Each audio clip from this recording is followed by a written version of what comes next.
পবিত্র কোরআনুল কারীম নামক আল গ্রন্থখানা দিয়ে আল্লাহ জানিয়ে দিলেন রাব্বুকা লা ফিল আরদি কুল্লুহুম জামিআ। আপাতত একবার সকলে সুবহানাল্লাহ পড়ি নাই তো, আরেকবার পড়েন।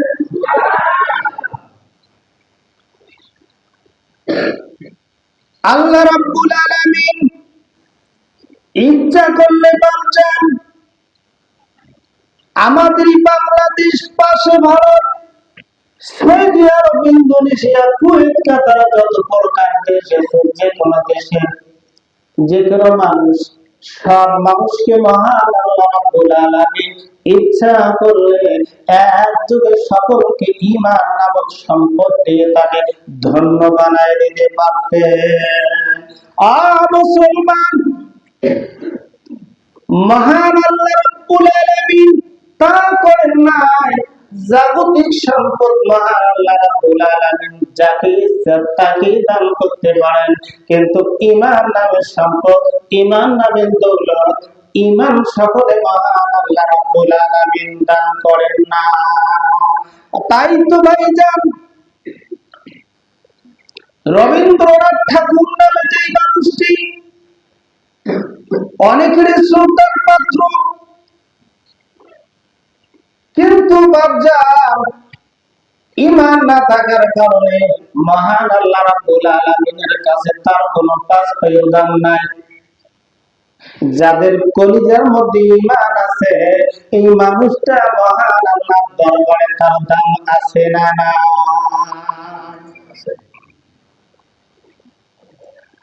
মুসলমান, সংক্ষেপে কিছু কথা বলি।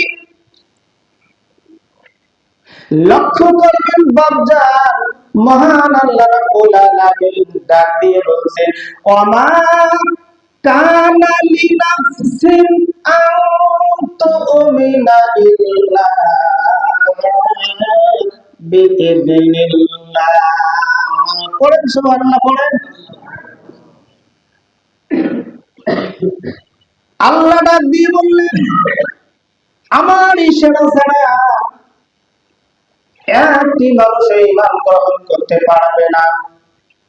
ভাইজান, তাহলে বোঝা যায় মহান আল্লাহ রাব্বুল আলামিন আমাদের প্রতি ইশারা আছে। মহান আল্লাহ আমাদেরকে মহব্বত করে, আল্লাহ রাব্বুল আলামিনকে ভালোবাসে।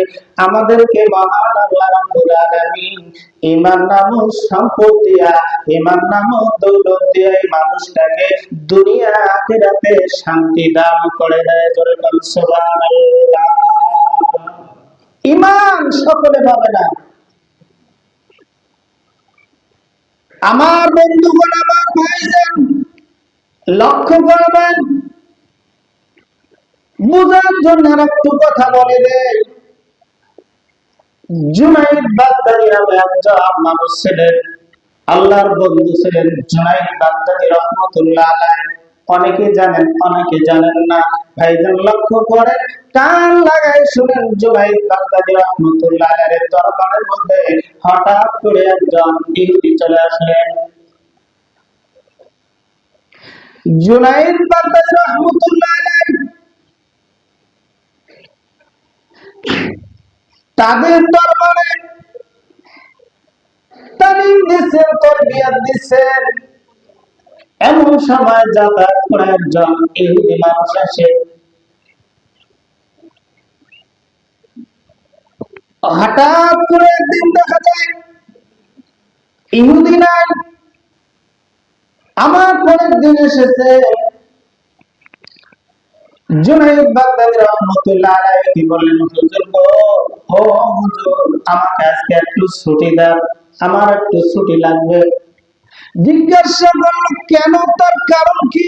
তার মানে কি হঠাৎ করে ছুটি চাও কেন? জুনাইদ বাগদাদী রাহমাতুল্লাহ আলাইহি জিজ্ঞাসা করলেন। ইহুদি বললেন, হুজুর